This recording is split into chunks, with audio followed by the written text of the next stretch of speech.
las células, ¿listo? Ahora sí,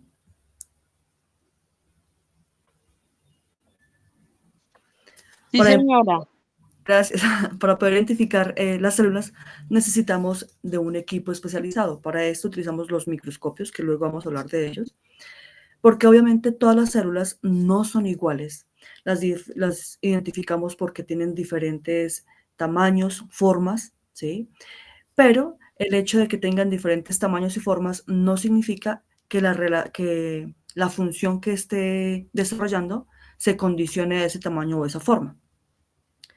La otra, también debemos tener en cuenta que hay muchas reacciones químicas que se dan en las células.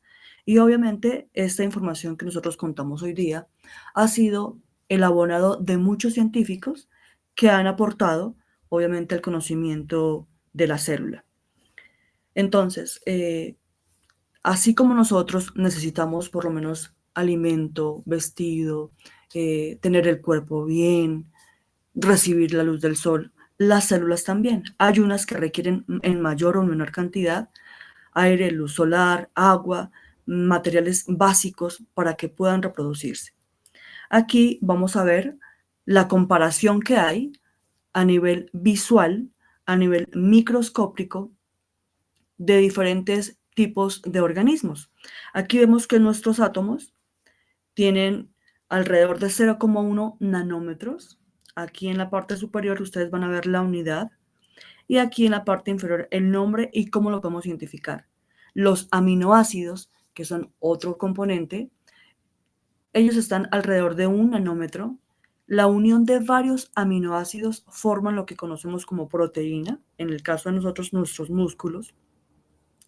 Y si se dan cuenta de los átomos, aún a los óvulos no los podemos identificar a simple vista porque requerimos de un microscopio, en este caso un microscopio electrónico. Miremos cómo de una simple bacteria que tiene una micra, ¿sí? De 1 a 10 micras, al óvulo, que es de donde nosotros provenimos, hay una diferencia grandísima, pero aún así no lo podemos ver. En cambio, nuestros ojos pueden identificar el huevo de una rana, que tiene 1 milímetro, una hormiga que puede tener alrededor de 1 centímetro, hasta una ballena que puede tener casi alrededor de 1 kilómetro de grande.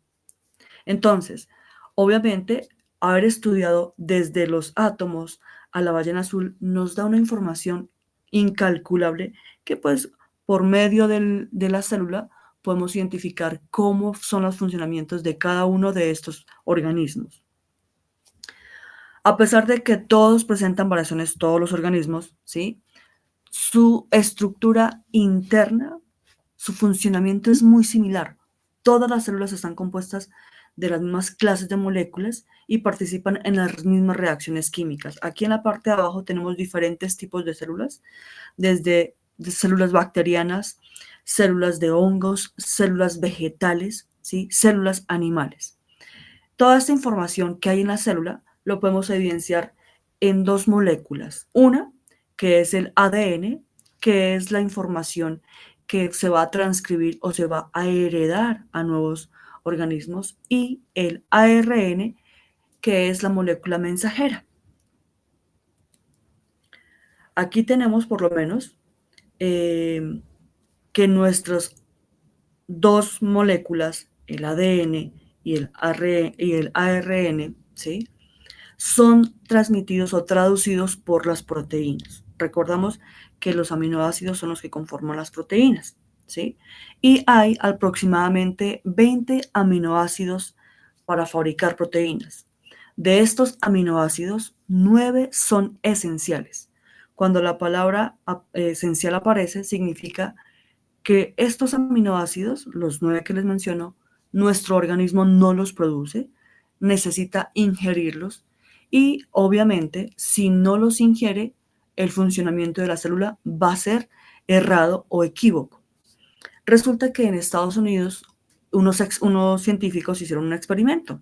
Cogieron varios ratones y los enseñaron a ir dentro de un laberinto para conseguir la comida. Habían 3 dietas diferentes. Hagan de cuenta que había una dieta con pescado, una dieta con carne de cerdo y una dieta con pollo. Entonces, los ratones, eran varios ratones y los dejaban en el laberinto en tiempos diferentes. Ellos iban y oprimían la dieta que ellos querían. Estas 3 dietas, la del pescado, la del cerdo y la del pollo, les faltaba un aminoácido, la fenilalanina. Entonces, todos los días, durante un tiempo, estos ratones empezaron a consumir diferentes tipos de dietas, los que ellos quisieran. Pero recordemos que las 3 dietas les faltaba el aminoácido. Resulta que pusieron una nueva dieta y esta dieta tenía el aminoácido que hacía falta. Pero los ratones no sabían que cuando llegaran al sitio de la comida, después de haber pasado por el laberinto, iban a encontrar una cuarta dieta con este aminoácido. Y los científicos concluyeron que en nuestro cerebro, en la parte del cerebelo, había necesidad de este aminoácido y todos los ratones, aún sin saber que había una cuarta dieta, escogían la nueva dieta porque por su instinto necesitaban de ese aminoácido. Entonces, ¿qué concluyeron los científicos? Que nuestro cerebelo le indica a nuestro cuerpo de qué tenemos necesidad. A veces tenemos muchísima sed, ganas de comer algo dulce, ganas de comer algo salado, y toda esa información se trabaja en medio de la célula. Tenemos aquí en la primera microfotografía un glóbulo blanco. ¿Saben para qué es un glóbulo blanco? ¿O qué No, hace el glóbulo blanco?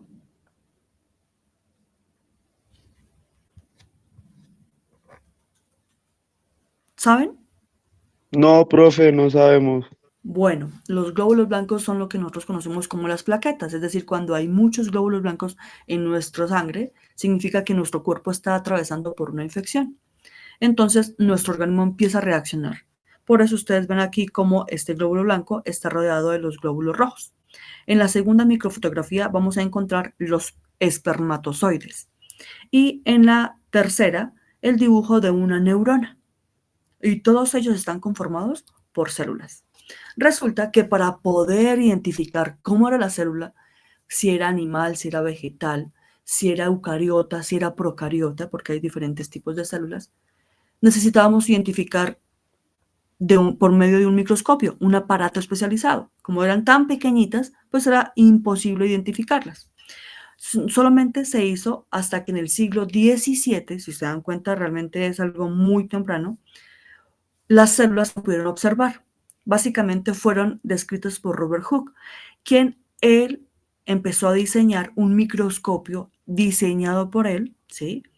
Y él lo que hizo fue empezar a ver células o cortes de un trozo de corcho. Él los dibujó, los miró, los describió y empezó a trabajar con él. Lo que él no sabía era que obviamente pues este trozo de corcho era inerte, entonces él iba a identificar partes de célula que estaban muertas. Y él cuando los identificó, él los mencionó como celdas porque le parecían que eran como las pequeñas habitaciones de los monjes. Entonces por eso le puso el nombre de celdas. Aquí ustedes ven en la imagen cómo él por medio de su microscopio podía identificar diferentes tipos de moléculas y las iba dibujando. Paralelamente a Robert Hooke, también hubo otras personas que empezaron a identificar diferentes tipos de organismos dentro de la célula. Y por lo menos aquí tenemos que Marcelo y Nemaya estaban identificando organismos vegetales, ¿sí? Entonces a esos organismos vegetales los llamaron vesículas o utrículos, ¿sí? Refiriéndose a las células que había identificado Robert Hooke. Por aquella época también Anthony van Leeuwenhoek examinó células vivas, ¿sí? Con un lente que él había fabricado. Entonces aquí vemos que esta imagen que ustedes ven aquí, como de celditas pequeñas en gris, fue lo que Robert Hooke vio en el corcho. Y aquí estaba su microscopio a la izquierda, con el cual él identificó. Luego ya empezaron a modernizar ese tipo de microscopio. Aquí encontramos ya un microscopio óptico, ¿sí? Donde es obviamente más tecnificado, está muy completo. Aquí tenemos todas las partes del microscopio y cómo funciona cada una de ellas y para qué sirve. Obviamente con esta herramienta se avanzó muchísimo en la identificación principal de cada una de las células. Ahí empezaron ellos a identificar, mire, hay este tipo de células, se comportan de esta forma, si reaccionan a la luz o no a la luz, a las sustancias químicas o no. Y gracias al microscopio empezamos entonces a avanzar en la ciencia. Aquí tenemos los oculares. Aquí en los oculares pues se van a colocar los ojos. Debajo de los oculares vienen los lentes, los objetivos, ¿sí? Que por medio de ellos, cada uno de ellos tiene aumentos diferentes. No sé si ustedes tengan gafas o no, dependiendo del defecto visual cuando una persona utiliza gafas, así mismo va el aumento. Cuando la persona va perdiendo la visión, el aumento, ¿sí? Empieza a incrementarse. Luego están en la parte de abajo, aquí en esta platina, unas pinzas para colocar los porta y los cubre objetos, que básicamente es un material de vidrio muy fino para colocar pequeñas cantidades disueltas en líquidos y poder identificarlas para que tengan movimiento. Ya con el tornillo macrométrico vamos moviendo, ¿sí? Qué tan cerca o lejos queremos tener la imagen. En la parte de abajo de la platina ustedes encuentran un diafragma, aquí ustedes lo pueden ver, y con ese diafragma, ¿sí? Por medio de la fuente de luz que pasa por aquí en este pequeño orificio, podemos iluminar lo que estamos analizando. Y en la parte final, en la parte de abajo, está la base del microscopio. Entonces, necesitamos la base que da soporte al microscopio, el brazo que se usa para transportar el microscopio, nunca lo cogemos ni de los objetivos ni de los oculares porque los podemos dañar y son bastante costosos. Están las pinzas para sujetar los porta y cubre objetos, los oculares, los objetivos, el tornillo macrométrico, el tornillo micrométrico, porque obviamente el macrométrico sube y baja la platina, y el micrométrico ajusta los objetivos. Está el diafragma, que me permite que atraviese el haz de luz o el rayo de luz, y pues obviamente una fuente de luz para poder iluminarlos. Ya con la claridad del microscopio, ¿sí? Se puede ver un objeto pequeño, identificando obviamente el aumento y la resolución, que son dos funciones que el ojo no tiene, por lo menos no con el detalle de un microscopio. Yo puedo mirar aquí por lo menos este protozoario visto bajo un microscopio. Entonces, esta científica está viendo aquí, no sé si ustedes alcanzan a ver la diferencia, una especie de vidriecito ahí. Ese vidriecito es en el que se colocó el líquido para poder colocar este protozoario. El aumento, ¿sí? Es la diferencia entre el tamaño de la imagen vista con el microscopio y el tamaño del objeto real. Obviamente, en una gotica de agua pueden haber millones de protozoarios, ¿cierto? Como en este caso, que es un paramecio. Pueden haber millones de paramecios, pero no los podemos identificar. Gracias al aumento, ¿sí? Del microscopio, podemos enfocarlos y ver una imagen tan detallada como la que ustedes tienen. La resolución es la capacidad para identificar esos pequeños y finos detalles de la imagen, por lo menos como el borde, la parte interna del paramecio, que es un tipo de microorganismo y es un protozoario. Y aquí ustedes ven cómo el ojo, por medio de la fuente de luz, del condensador, del objetivo, aumenta la imagen. Entonces, importante del microscopio, el aumento y la resolución, porque por medio de ellos podemos identificar la imagen precisa en el microscopio. Bueno, como esta ciencia ha sido el aporte de muchos científicos, aquí tenemos a 3 científicos que trabajaron en lo que se conoce hoy día como la teoría celular. Y vamos a ver cada uno de ellos qué aportó. Las publicaciones de los biólogos alemanes, más la del botánico, hicieron que se identificara la división celular ¿sí? Y por medio de la división celular y la información previa existente, gracias a los antiguos científicos que han ayudado a aportar con la invención del microscopio, sacaron 3 postulados que se conoce hoy día como la teoría celular. 1. Todos los seres vivos están constituidos por células. Recuerdan que en la primera clase decíamos que las células eran la característica de que algo era vivo, y hablábamos del COVID, que el COVID es un virus y que un virus no es catalogado como un ser vivo porque no tiene células. Es decir, que el virus es como si fuera un agente, así como en la teoría zombie, que se apropia del cuerpo para utilizar el cuerpo y poder vivir. Bueno, entonces, esta característica de que tengan células es el primer postulado. El segundo postulado, las células son las unidades básicas de la estructura, es decir, cómo se organiza el cuerpo y de la función de cada uno de esos de esa estructura. Todas las células proceden de otra célula, es decir, que a partir de una célula vienen las células hijas y así generación a generación. Aquí vamos a encontrar 2 tipos de células, la célula animal a su derecha y la célula vegetal a su izquierda. Estas células son de una hoja elodea, ¿sí?, que compara la microfotografía de Anthony Hook, ¿se acuerdan? Y la de la derecha, la microfotografía de una célula de un epitelio bucal. Entonces, miremos que las 2 células tienen citoplasma. La célula vegetal no tiene membrana, tiene pared celular.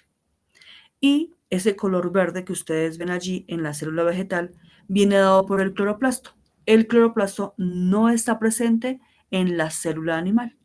En la célula animal, ¿qué encontramos? El núcleo, la membrana celular y el citoplasma. ¿De acuerdo?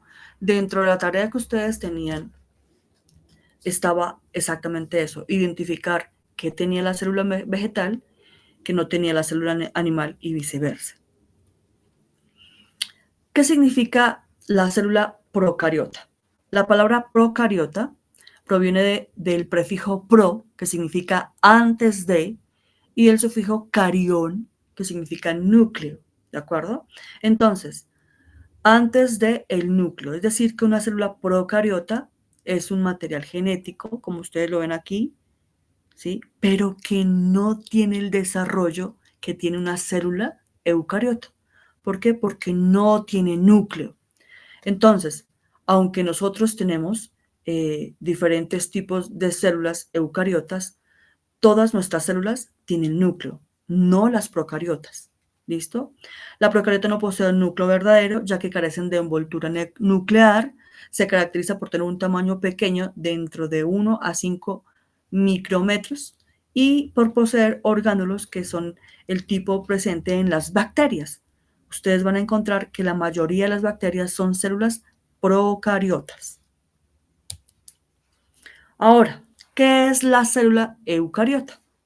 La palabra eucariota también tiene un significado. Eu significa verdadero y carión núcleo, es decir, que tienen un núcleo verdadero, un núcleo diferenciado. ¿Listo?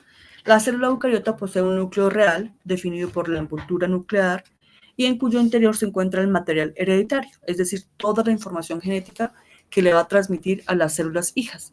Por eso, cuando una persona empieza con padecimientos en su salud, se le indaga cuáles han sido los antecedentes familiares. Le preguntan, ¿su mamá ha sufrido del azúcar, ha sufrido por la tensión, ha tenido cáncer? ¿Su papá sufre de tensión, ha tenido cáncer, diabetes? Porque obviamente esa información genética va a estar internamente en la célula. Cada célula eucariota es variable. Podemos tener células procariotas desde 10 micrómetros hasta 1 micrómetro, 20, 100, depende del tipo de organismo. Los centímetros, en el caso de algunos huevos, ¿cierto?, de aves, pueden ser identificados fácilmente como una célula. Es decir, cuando usted vea un huevo, básicamente es una célula que está por ser fecundada o no. todas las células dan orígenes a seres vivos que no sean bacterias. ¿Listo? Entonces, las células eucariotas pueden ser del reino protista, del reino fungi, del reino plantae y del reino animal. Las eucariotas son de los hongos, animales, plantas, ¿sí? Y del reino protista. El reino, la célula eucariota se puede dividir en célula animal o célula vegetal. En cambio, la procariota no. Aquí tenemos un ejemplo. Ustedes van a decir si esta célula es animal o vegetal.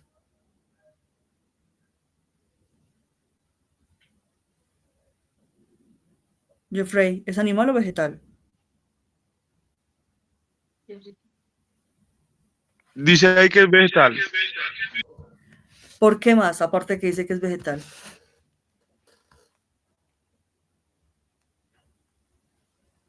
Algo que la identifique.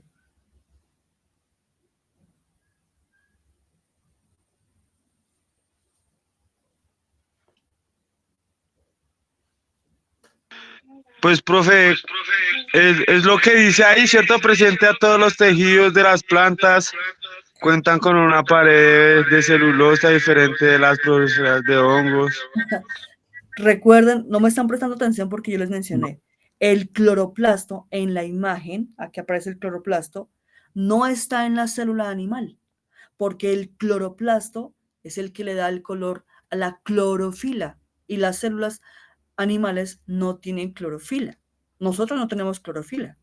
Tenemos melanina, que es el que nos da el color de piel, ya sea blanco, trigueño, moreno, negro, ¿cierto? Aparte de lo que dice acá la descripción. Entonces, para que no lo olviden, la célula vegetal no tiene membrana, tiene pared vegetal y tiene cloroplastos, ¿de acuerdo?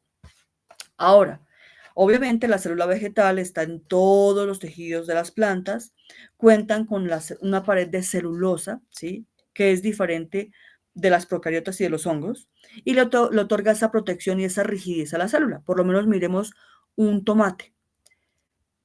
El tomate, su pared externa, es decir, la pared de celulosa, pues es su cobertura, la cáscara, y le da esa rigidez. Cuando yo rompo el tomate, estoy rompiendo la célula y obviamente empiezan a salirse pues los jugos contenidos en el tomate. La célula vegetal cuenta con cloroplastos, donde ocurre la fotosíntesis, poseen las vacuolas de gran tamaño, que ocupa gran parte de la célula y desplaza el núcleo hacia un lado lateral. ¿Ven? Aquí la vacuola tan grande que es. Y aquí está el núcleo. ¿Listo? Ahora la animal. Miremos que el animal sí tiene membrana, también tiene vacuolas, pero la vacuola es mucho más pequeña. A diferencia de los vegetales, carecen de cloroplastos. No tenemos cloroplastos acá. Tenemos centriolos, que son importantes para la división celular. Aquí están los centriolos. Y las vacuolas son muchísimo más pequeñas en la célula animal que en la vegetal. Miren el tamaño de esta vacuola y miren el de esta. ¿Sí ven? En la vacuola, en la célula vegetal, la vacuola es mucho más grande y ocupa casi la mayoría de la célula. Y el núcleo está generalmente a un lado, a un rincón. Bueno, ¿qué tipos de células animales tenemos? Tenemos muchísimas. Vamos a mirar cuáles son. Las células epiteliales son normalmente las células que están presentes en las paredes de los órganos formando los tejidos.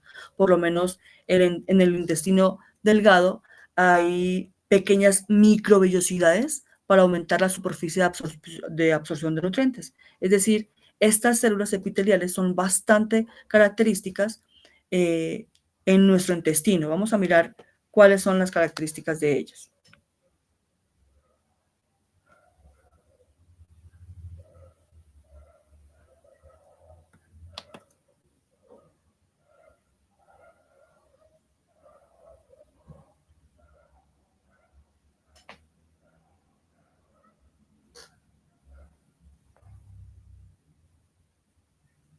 No me quiere abrir la imagen. Ya.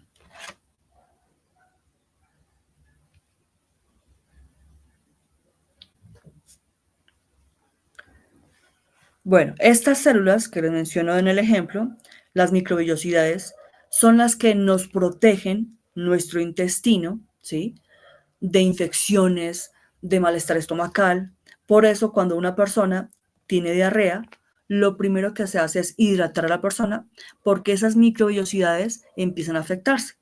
Entonces, una persona debe restituir su flora intestinal, que son como microorganismos que están en el intestino, pero que son muy importantes. Aquí ustedes ven las células epiteliales cómo están conformadas.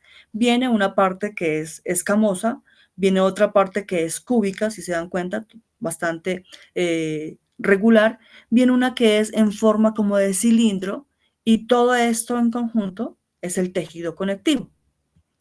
Luego vamos a mirar las células nerviosas, que son dos tipos de células formando el tejido nervioso, las neuronas y las células de glía. Las neuronas son las que están especializadas en la transmisión del impulso nervioso. Cada vez que usted se golpea el dedo pequeñito del pie, entonces ese corrientazo que tiene, ¿cierto? Está transmitido por las neuronas, las cuales también nos ayudan, ¿sí? A la sinapsis, es decir, cada vez que usted está aprendiendo, cada vez que usted está analizando, esa sinapsis es la unión entre una o más neuronas, ¿sí? Y esas neuronas unidas a la célula muscular. Por eso usted a veces se cepilla los dientes sin mirarse al espejo y sabe que lo está haciendo bien porque como lo ha hecho repetidas veces, ya su músculo se acostumbró a cierto tipo de movimientos. Digamos que usted tiene 20 años, es decir, que más o menos a partir de los 4 o 5 años usted empezó a lavarse los dientes, ya lleva 15 años repitiendo el mismo movimiento, usted lo hace inconscientemente, pero el hecho de que usted lo haga inconscientemente no significa que esa sinapsis no está presente, porque es su cerebro dándole la orden a su mano de cómo hacer el movimiento circular, de arriba abajo, por un lado del diente, por el otro lado del diente, en la lengua, ¿verdad? Ahora, las células gliales sirven, por otro lado, para transmitir, ellas no transmiten el impulso nervioso, solamente sirven de sostén y mantenimiento. En cambio, las neuronas sí. Por lo menos cada vez que usted tiene un dolor, un malestar muscular, ahí está especializado las neuronas. En cambio, estas células de glía mantienen de sostén a las células musculares. Vamos a mirar cuáles son estas células nerviosas.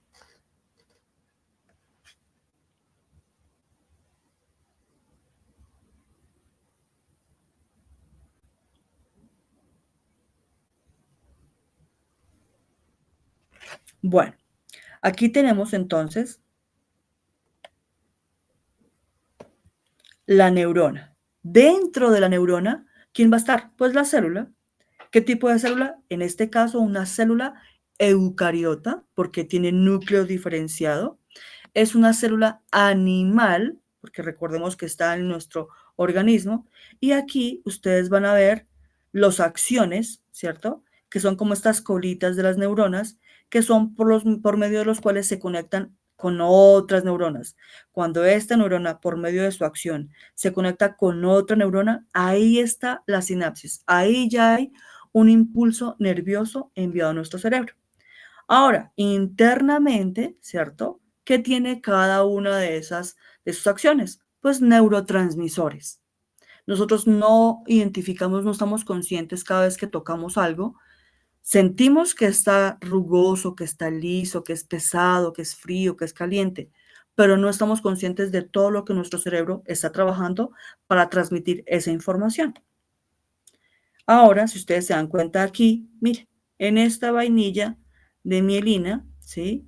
Encontramos un microfilamento, los microtúbulos, los axones, y todo esto lo podemos ver hoy día gracias al microscopio. Células musculares. Bueno, tenemos varias células musculares.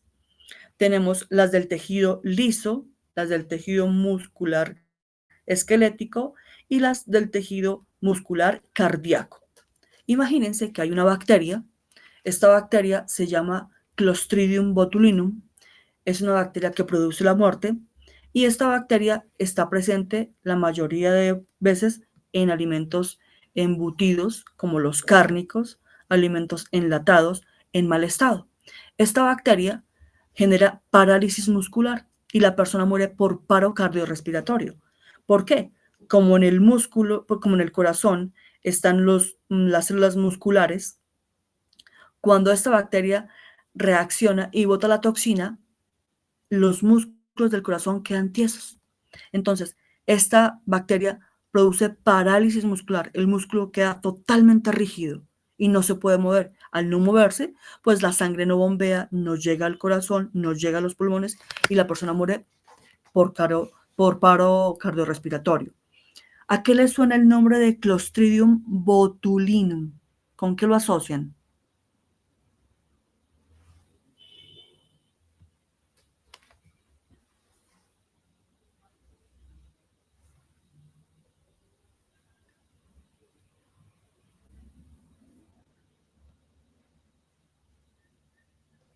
Chicos, el nombre Clostridium botulinum, ¿con qué lo asocian o con qué lo han escuchado? No, profe, ni idea. ¿No le suena nada? Botulinum.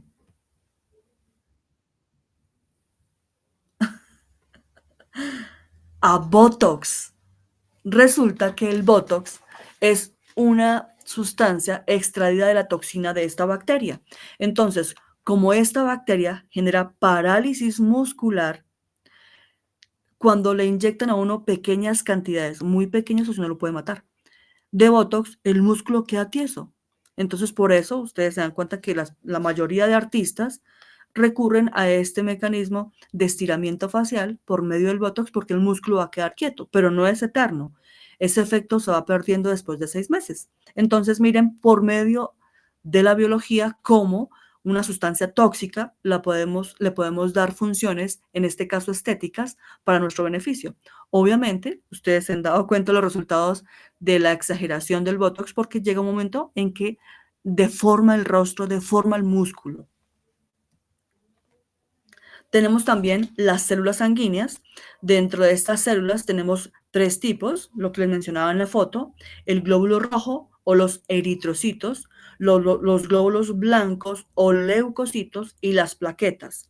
Los eritrocitos son los más peculiares porque son las únicas células del cuerpo que no tienen núcleo, siendo células animales, células eucariotas, los eritrocitos no tienen núcleo. ¿Listo? Vamos a mirar cuáles son estos. Bueno, aquí tenemos las células sanguíneas. El eritrocito, ¿recuerdan qué era lo que tenía el eritrocito? ¿Lo que no tenía?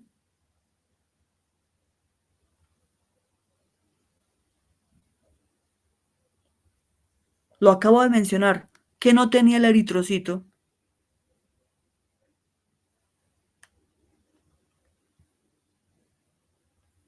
Cinco puntos para el que me responda. Oh, por Dios.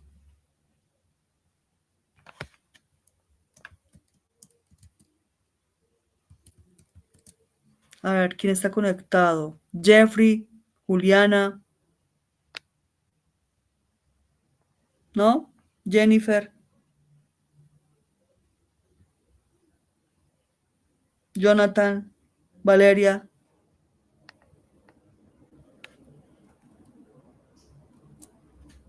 ¿Qué no tiene el eritrocito? Lo estaba mencionando. A pesar de ser una célula eucariota animal que no tiene.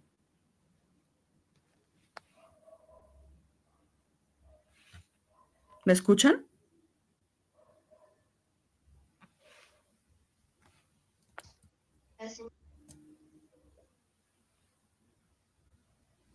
¿Me están escuchando? Sí, profe. Ah, ok. Lo que pasa es que no están prestando atención. El eritrocito no tiene núcleo. Aquí tenemos el eritrocito, la plaqueta, monocito, neutrófilo, basófilo, eosinófilo, linfocito B y linfocito T. Estas células son las que conforman nuestra sangre. Las principales, ¿cuáles son? Glóbulos rojos, glóbulos blancos y plaquetas. ¿Listo? ¿Qué otro tipo de células tenemos? Tenemos las células adiposas. Las células adiposas están asociadas con la grasa. Entonces, los adipocitos son células de gran tamaño y cuya función es la de almacenar energía en forma de ácido graso en su interior, secreción de proteínas y de hormonas y de la función térmica y mecánica. Resulta que hoy día, pues la gente es más consciente de la nutrición que debe tener y de los cuidados que debe tener con su alimentación. Y resulta que la gente asocia a la grasa como una molécula perjudicial y en exceso lo es, pero la grasa es indispensable para nuestro organismo, tanto para hombres como para mujeres. Si una mujer tiene baja cantidad de grasa, es muy probable que no pueda generar hormonas y al no generar hormonas, las hormonas están hechas a base de grasa, pues no pueda procrear, es decir, no pueda quedar en embarazo. Vamos a mirar entonces las diferentes células adiposas, no sin antes recordarles que la grasa, aparte de que nos ayuda a almacenar energía, ¿sí? Nos ayuda a mantener el cuerpo cálido. Es decir, cuando una persona sufre mucho de temperaturas bajas, puede ser que tenga una mala reacción de su organismo a la degradación de esa grasa. También la grasa, ¿sí? Nos da energía, por lo menos cuando hemos estado enfermos, no podemos ingerir alimentos, ¿sí? La grasa es uno de los depósitos energéticos más importantes en nuestro cuerpo. Lo que pasa es que nuestro cuerpo es muy inteligente y no la gasta porque sabe que es su única fuente de energía. Entonces, la grasa que nosotros acumulamos, ¿sí? El cuerpo la mantiene por reserva. Cuando acumulamos en exceso, es decir, ingerimos demasiada grasa, es cuando ya nos salen los gorditos. Vamos a mirar los diferentes tipos de células adiposas. Aquí tenemos los tres diferentes tipos de adipocitos. Tenemos el blanco, que es el almacén de lípidos. Tenemos el beige, que es el termogénico, el pardo, que también es termogénico, y obviamente estos tres en conjunto son los que nos ayudan a mantener el calor, nos ayudan a producir las hormonas, la proteína, ¿sí? Y dependiendo el exceso que nosotros tengamos, se pueden convertir en adipocitos de color beige, ¿sí? Cuando nuestra grasa está regulada, o los termogénicos pardos cuando tenemos una dieta alta en grasa, que es cuando empieza nuestra sangre también a llenarse de cúmulos de grasa que se van adhiriendo a los vasos sanguíneos. Entonces, cuando una persona tiene mucha grasa, esa grasa empieza a rodear los órganos vitales, impidiendo que funcionen bien, tanto corazón como hígado, páncreas, ¿cierto? Y obviamente puede producir la muerte cuando hay un exceso y no hay un buen funcionamiento. Continuamos con las células cartilaginosas. Se denominan condrocitos y tienen forma aplanada y redondeada con presencia de microvellosidades. En el cuerpo humano, estas células están presentes en tejidos que se encuentran como las costillas, las articulaciones, en la nariz y tienen, obviamente, la función de sostén. Ay, perdónenme. Aquí tenemos cómo viene la célula cartilaginosa, ¿sí? Esta es una de estas células, miren aquí, por medio de un microscopio, empezamos a hacer el aumento y la resolución, identificamos el condrocito, ¿sí? Y la matriz periférica, tenemos la matriz territorial y la matriz interterritorial, que es toda esta. El conjunto del condrocito y de la matriz periférica se conoce como condrón. ¿Listo? De estos pequeños cartílagos se conforman todos nuestros huesos. Por eso, cuando hay bebés, el cuidado con ellos es mucho mayor que con un adulto, porque hasta ahora se están formando todos los huesitos en el bebé. O sea, estos se están endureciendo con el paso del tiempo. Encontramos también las células óseas, las encargadas del crecimiento del hueso, de su degradación. Existen 3 tipos: los osteoblastos, osteoclastos y los osteocitos. Entonces, miremos aquí cómo por medio de las células cartilaginosas podemos llegar a las células óseas, y estas son las que mantienen la función de movilidad de nuestro cuerpo. Cuando va pasando el tiempo y ya nos vamos haciendo más abuelitos, vamos envejeciendo, estas células empiezan a deteriorarse, empiezan a disminuirse. Por eso ustedes ven que la mayoría de los abuelitos empiezan a adelgazarse.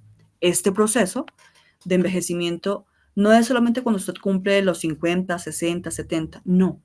El cuerpo, cuando usted nace, ya está envejeciendo, porque ya está empezando el ciclo de vida. Pero se ve evidenciado a partir de los 40 años, cuando uno empieza a cumplir 35, ya el cuerpo empieza a tener ciertas fallas dependiendo del cuidado que la persona ha tenido, pero en los 40 se empieza a evidenciar porque empieza a perderse masa muscular, o sea, lo que es la carne. Por eso los abuelitos, la mayoría son bien delgaditos y solamente se le ven los huesitos, y algunos empiezan a encorvarse porque vienen a presentarse los defectos en este tipo de células. Cuando el caso es extremo, se conoce como, ¿conocen cómo se llama la enfermedad de los huesos?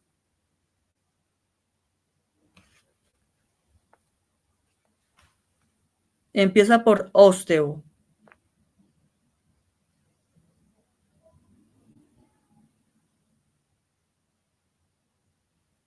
¿Alguien que sepa de la enfermedad de los huesos? ¿Osteoporosis? Sí, señora, muy bien.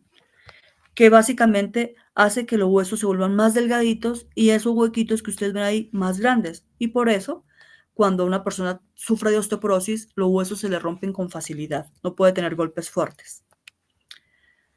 Vamos a mirar entonces, ahora sí, después de que ya hemos visto los diferentes tipos de células, que eran 6: células epiteliales, células nerviosas, musculares, células sanguíneas, células adiposas y las células cartilaginosas en conjunto con las células óseas.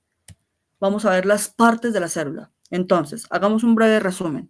Tenemos que las células se dividen en 2: las procariotas, que no tienen núcleo y que generalmente son las bacterias; las eucariotas, que tienen un núcleo diferenciado y se dividen en 2: las células eucariotas animales, células eucariotas vegetales. Ahora, todas las células eucariotas poseen núcleo. En el núcleo, ustedes ven aquí este núcleo, la parte más oscurita, ¿sí? Contiene el ADN. No es todo el ADN, pero la mayoría del ADN está concentrado en el núcleo. Y ese ADN contiene los cromosomas y el nucleolo. Aquí ustedes pueden ver la envoltura nuclear, todo este es la parte nuclear. En el núcleo tenemos ADN, cromosomas y nucleolo. El nucleolo es el que ustedes ven aquí grande. Los cromosomas tienen largas cadenas de ADN asociados a proteínas. El nucleolo está formado por cromatinas y diversos cromosomas que tienen proteínas asociadas al ARN. El ADN es el transmisor y el ARN es el mensajero. ¿Qué funciones tiene el núcleo? Pues contiene la información genética que se transmite de las siguientes generaciones y controla la actividad que se desarrolla en la célula. Por eso, cuando una persona sufre de cáncer, es como si hubiera un cortocircuito en la célula, porque hagan de cuenta que se llenó de virus la información que hay en la célula y empieza a producir y producir y producir muchas células formando tumores. Y esos tumores son lo que conocemos hoy día como cáncer.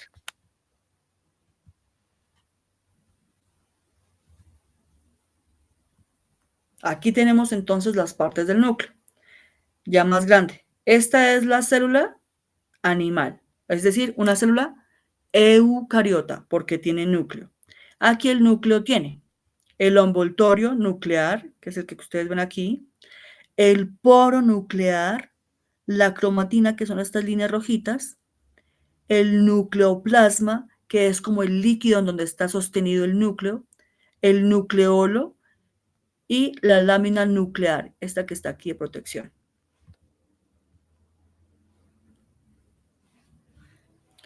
Aquí tenemos una membrana plasmática.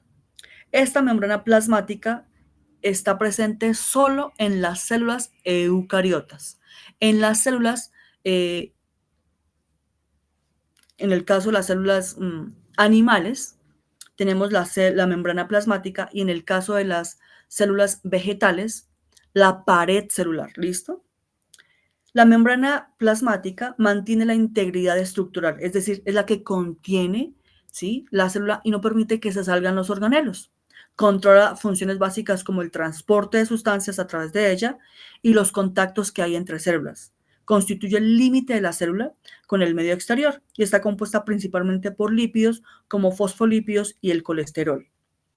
Yo sé que ustedes han escuchado del colesterol porque obviamente es uno de los exámenes que nos hacen para saber si nuestra salud está bien, está mal o tenemos que hacer dieta porque estamos consumiendo muchas grasas. Y luego vamos a hablar de cada uno de ellos, tanto de los fosfolípidos como el colesterol.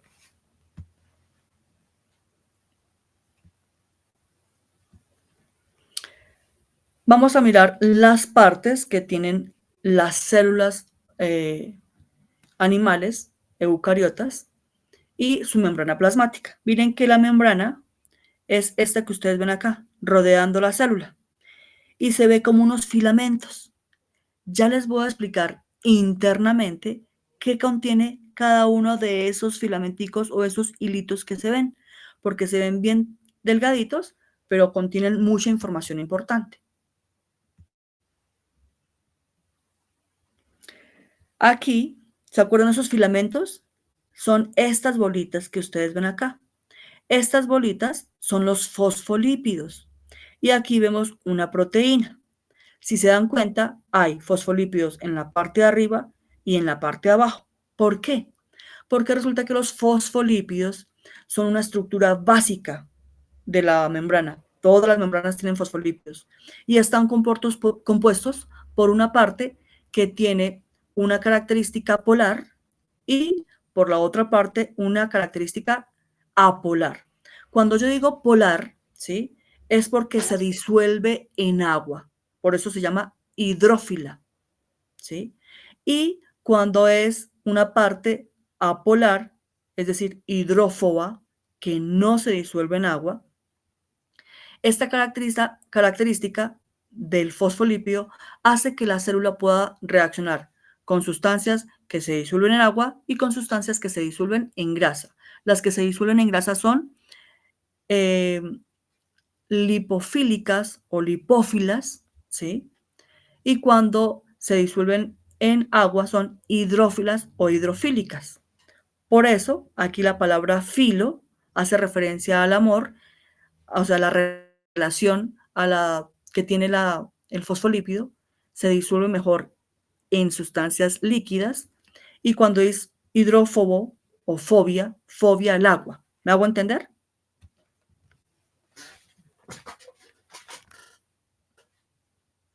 Chicos, ¿queda claro esa aclaración? Valga la redundancia. De la palabra hidrófila e hidrófoba. Fobo o fobia es rechazo al agua.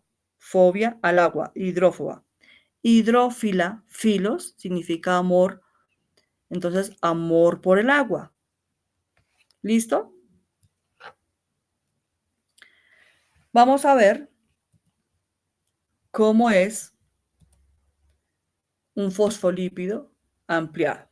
Entonces, la parte roja es la cabeza hidrofílica o polar, la que se disuelve en agua. Y estas dos colitas son hidrófobas, es decir, las que se disuelven en grasa. Una de ellas, miren que aquí la química se relaciona mucho con la biología, porque estamos hablando de que una de estas paticas tiene enlace sencillo. El enlace sencillo es un enlace muy fuerte en química y no es fácil de romper, pero también da la posibilidad de que tenga un enlace doble en esta otra colita, cuando se necesitan hacer reacciones en la célula, de tal forma que pueden ser reacciones con sustancias grasas o con sustancias líquidas como el agua, sustancias fuertes o sustancias débiles para poder hacer reacciones. Aquí tenemos el colesterol. Si ustedes se dan cuenta en esta imagen, se ven porciones de pizza, de hamburguesa, de perros, de papas, porque son alimentos que están asociados con la grasa. La estructura que forman los fosfolípidos no es rígida, ya que estas moléculas pueden presentar movimientos.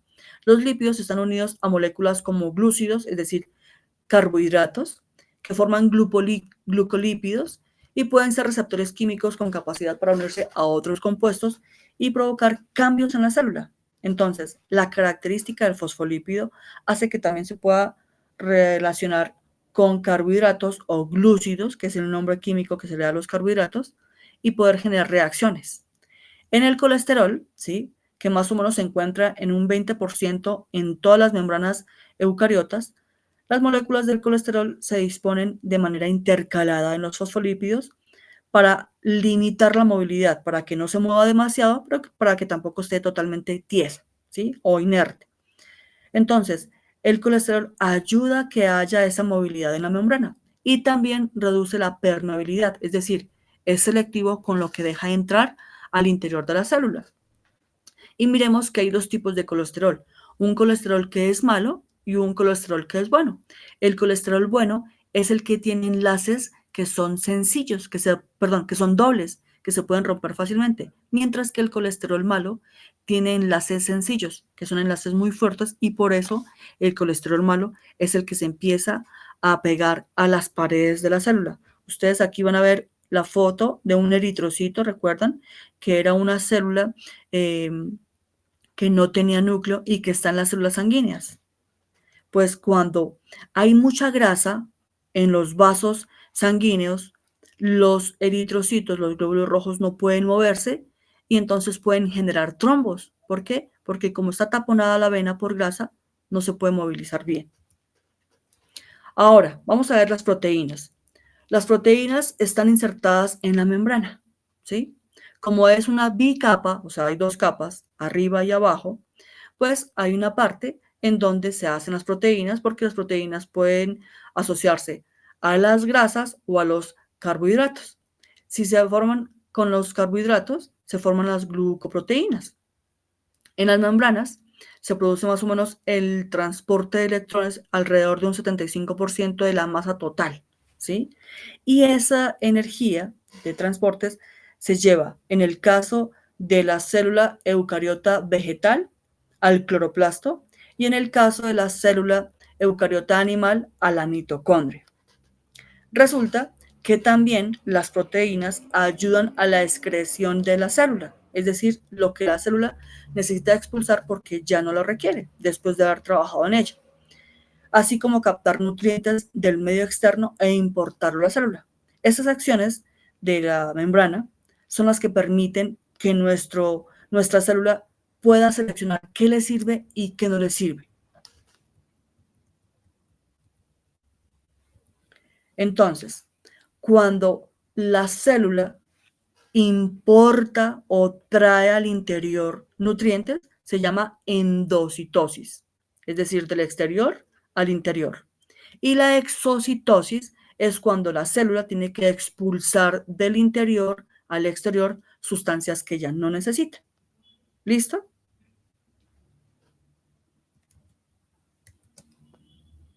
Chicos, ¿hasta ahí vamos bien? Sí, profe. Bueno, están todos callados, tienen síndrome de domingo. Bueno, entonces, la exocitosis es cuando la célula va a expulsar. Aquí ustedes ven que cogió lo que no necesitaba, lo va transportando y lo expulsa. En cambio, la endocitosis es cuando necesita una sustancia, un nutriente, lo envuelve y luego lo importa a la célula. ¿Quién permite ese paso? Pues las proteínas, ¿cierto? Los lípidos, porque si la sustancia es polar o apolar, pues la membrana le va a permitir el paso, ya sea por medio de la parte hidrófila o por medio de la parte hidrófoba del fosfolípido.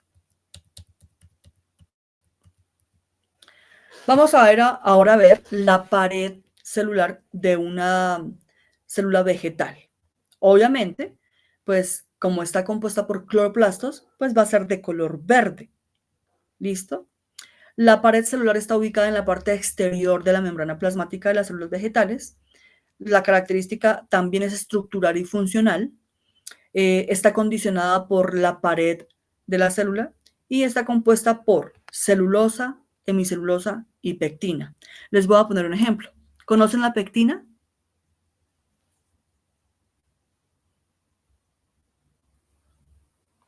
¿Conocen la pectina? No. Yo creo que sí la conocen, pero no sabían que se llamaba pectina. Les voy a poner un ejemplo. Cuando ustedes hacen un jugo de naranja, si no se lo toman al momento, ¿qué le pasa al jugo? Qué ácido. Se amarga. El jugo es ácido, pero queda con un sabor amargo. Ese sabor amargo se lo da la pectina. ¿Y cuál es la pectina? Esa como cutícula blanca de la naranja, de la mandarina, del limón, del maracuyá. La cáscara, ¿sí? Tiene por dentro una cutícula blanquita, en el caso del maracuyá, que es el que tiene más cantidad, y es lo que hace que sea espeso. Cuando usted coge el maracuyá, le quita la parte blanquita y se la pone al jugo, el jugo le queda más espeso. Precisamente porque esa célula, ¿cierto? La pectina, ayuda a dar soporte o estructura a la célula vegetal. La pared vegetal, en la función estructural, ayuda a constituir una capa rígida en la célula y está unida a las células vecinas, lo que ayuda a que se forme como ese armazón o los órganos de la planta. Vamos a mirar aquí, en esta imagen, esta cantidad de componentes químicos que tiene la membrana celular. Miren que tiene molécula de carbono, de hidrógeno, de oxígeno, ¿sí? De nitrógeno, que conforman la pared celular. Entonces, por eso la biología y la química van tanto de la mano. De la célula de la pared celular de la célula vegetal, encontramos la celobiosa y la celulosa. Y vemos cómo hay una celulosa amorfa, como en este caso, y vemos las partes de la hemicelulosa. En la pared celular, ¿sí? Pueden modificarse y adaptarse a necesidades de los diferentes tejidos. Entonces, aquí tenemos una imagen del corte del tejido epidérmico de una hoja. Entonces, cogieron una hoja, la partieron por la mitad y miraron por medio de un microscopio qué partes tenía. Entonces tenemos la epidermis, que es la cara externa de la pared de la célula, es decir, la hojita mirándola desde la parte superior, que tiene una epidermis que recubre una sustancia llamada cutina. Cuando usted corta una hoja, usted se va a dar cuenta que ya sueltan como un líquido. Ese líquido es un lípido aislante que protege a la hoja y está secretado por la célula. El conjunto de esas capas de cutina se conoce como cutícula. Se los voy a explicar con un ejemplo. No sé si ustedes han tenido hermanos de esos que son todos inquietos. Pues yo tuve 2 hermanos hombres, bueno, tengo todavía.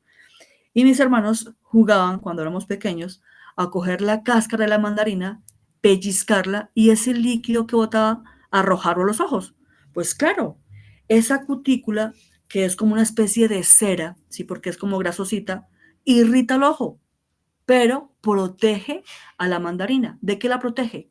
Pues de agentes externos como microorganismos, el viento, el polvo, y por eso hoy día se utiliza el encerado de las frutas para protegerlas y para aumentar la vida útil de las mismas.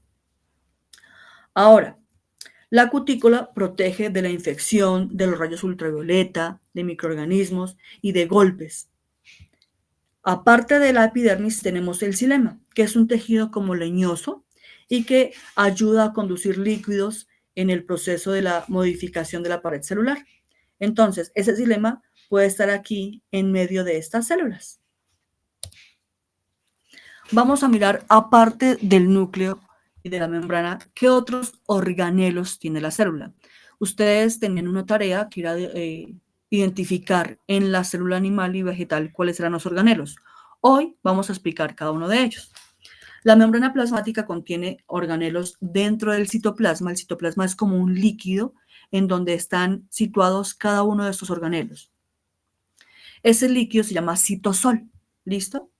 Las mitocondrias. Las mitocondrias son muy importantes porque son las encargadas de la respiración celular y de la energía. Vamos a mirar cómo es una mitocondria internamente. Todas estas imágenes que ustedes están viendo, se pueden ubicar, se pueden identificar fácilmente gracias al microscopio, porque a simple vista no lo podemos identificar. En la membrana, en la mitocondria encontramos la membrana externa. Miren que es como una capsulita, así como las pastas que vienen en cápsulas, en donde tiene la membrana externa, la membrana interna y una especie como si fuera de laberinto, ¿sí? A la que se denomina matriz mitocondrial. Para que pueda entrar o salir cualquier sustancia de esta matriz mitocondrial, ocurren una infinidad de reacciones químicas. Ustedes no se imaginan cómo nuestro cuerpo todo el tiempo está haciendo reacciones químicas. Luego vienen los cloroplastos, que obviamente son exclusivos de la célula vegetal y se encargan de la fotosíntesis. Por eso, cuando ustedes tienen un plátano verde, ¿sí? Y empieza a madurar, ese verde empieza a desaparecer. ¿Por qué? Porque la fotosíntesis se encarga de ayudar a madurar el fruto y degradar ese pigmento verde, que es la clorofila, para que quede luego de colores amarillentos, en el caso del plátano, o casi la cáscara negrita, que es cuando ya se ha degradado totalmente la clorofila y el producto ya está maduro. Entonces, estos son los cloroplastos. Uy, Dios mío, me fue el aumento. Y son los que se encargan de la parte estructural. Por eso cuando un plátano está verde, el plátano es bastante rígido, es duro. Pero cuando empieza a madurar y la cáscara se pone un poquito amarillenta, negruzca, está supremamente blando al tacto. Usted lo presiona y es bien blandito. Cuando la cáscara está totalmente negra, el producto ya está muriendo y empieza a perder agua. Entonces, por eso a veces vemos como ciertos plátanos empiezan a botar líquidos, ¿sí? Y la cáscara está totalmente negra y empieza el proceso de putrefacción y empieza a oler como a fermento, como si estuviera dañando el producto.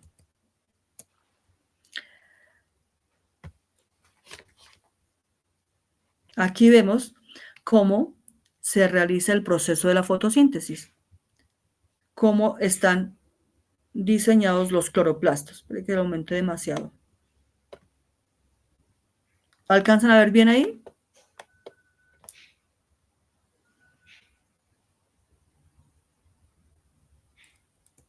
Chicos. Sí, profe. Ok, gracias. Entonces, los cloroplastos, estos verdecitos que veíamos, esta es la microfotografía de cómo vienen internamente. Él también tiene su ADN, su membrana, su ribosoma, ¿listo? Para que se pueda generar todo lo relacionado con la fotosíntesis. Vamos a otros organelos. En este caso vamos a hablar de los ribosomas, que son los encargados de la síntesis de proteínas. Resulta que la síntesis de proteínas es muy importante para nosotros porque son las que se encargan de que nuestro organismo tenga no solamente órganos, sino también músculo, y este proceso se desarrolla en los cloroplastos. En las proteínas se encuentran células compuestas por ARN, ¿sí? Y proteínas, y estos ribosomas pueden estar, ojo, en células animales y vegetales que son eucariotas, pero también en las procariotas. ¿Qué era lo que las procariotas no tenían?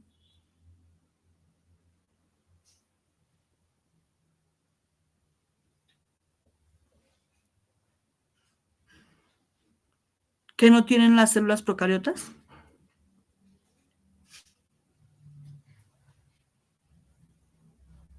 Uy, qué tristeza. ¿Ninguno? Uno por lo menos que salve la patria y responda.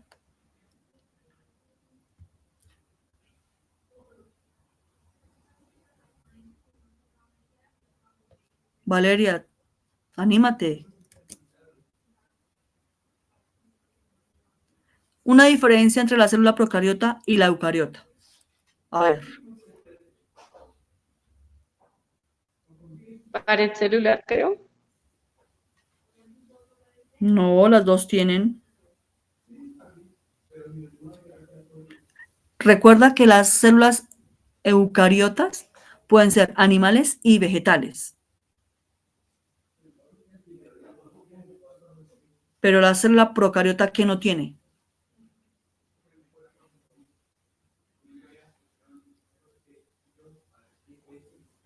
Núcleos, profe. Ay, gracias. Dios mío, aleluya. Ya me iba a retirar. Dije, no, perdí toda la mañana. Recuerden, las células procariotas no tienen núcleo. Las eucariotas sí tienen núcleo. Las eucariotas pueden ser animales y vegetales.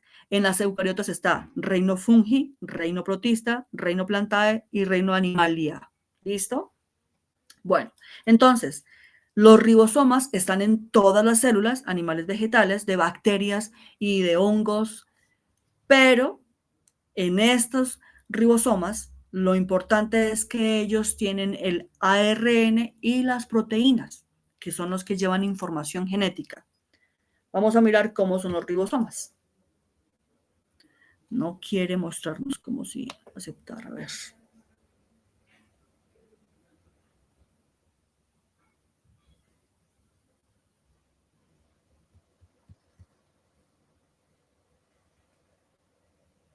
Ay, no quiere abrirlo.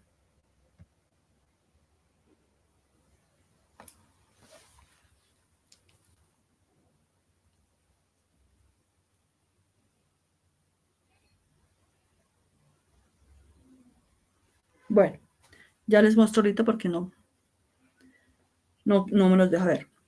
El retículo endoplasmático. En el caso del retículo endoplasmático, él se encarga de la síntesis de la proteína. ¿Qué es síntesis? Formación. Ayuda a formar la proteína.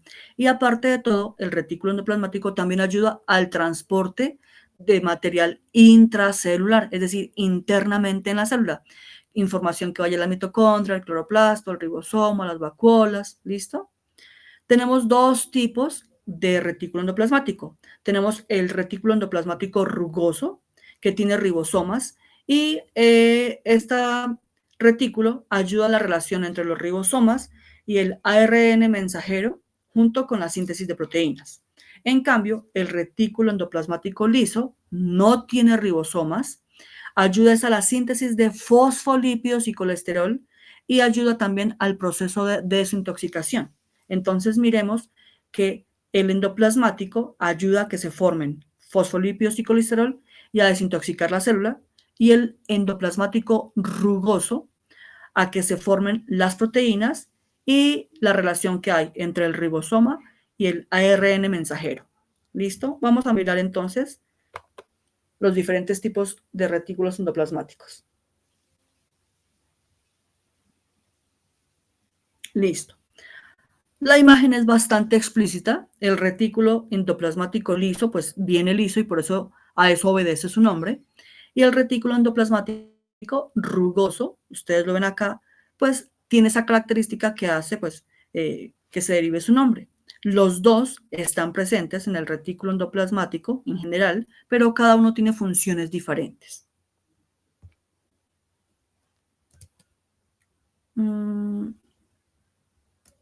Voy a mirar aquí el ribosoma.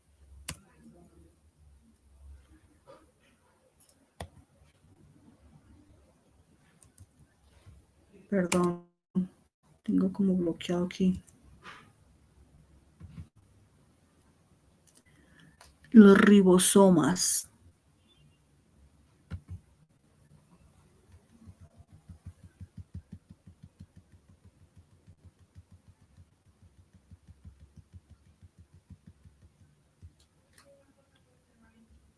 Bueno, aquí tenemos dos tipos de ribosomas.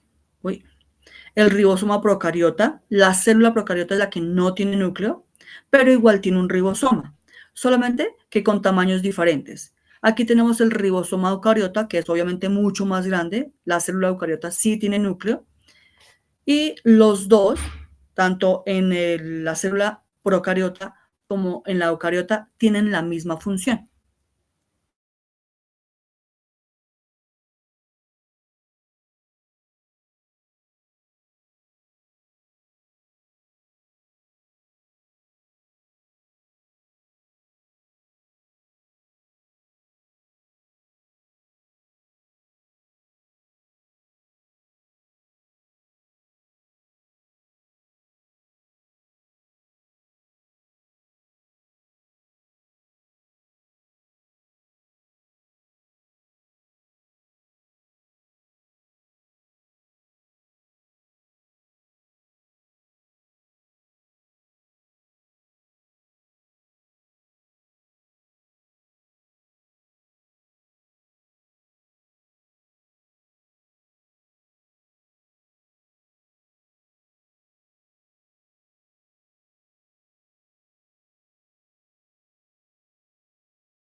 Hola chicos, ¿me escuchan?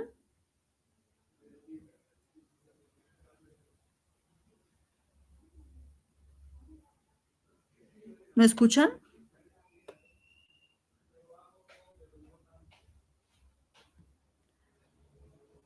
Chicos, ¿me están escuchando? Sí, señora. ¿Hasta dónde me escucharon?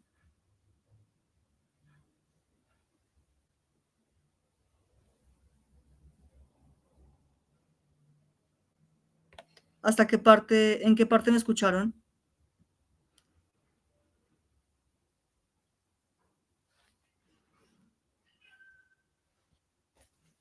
Aló, chicos, Señora, ¿hasta qué parte de la presentación me escucharon?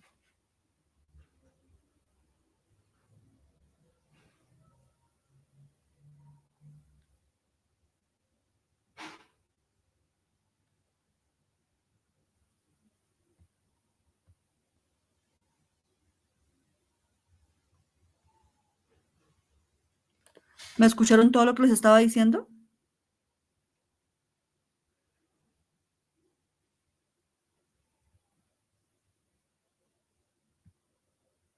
Ay, por favor, ¿me responden? Me siento hablando con la pared.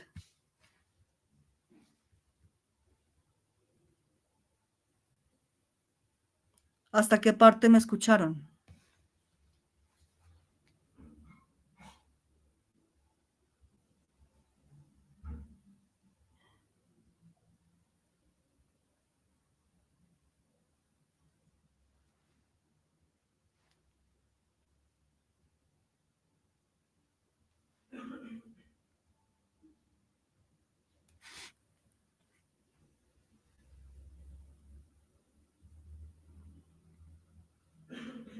Bueno, vamos a dejar así y vamos al descanso.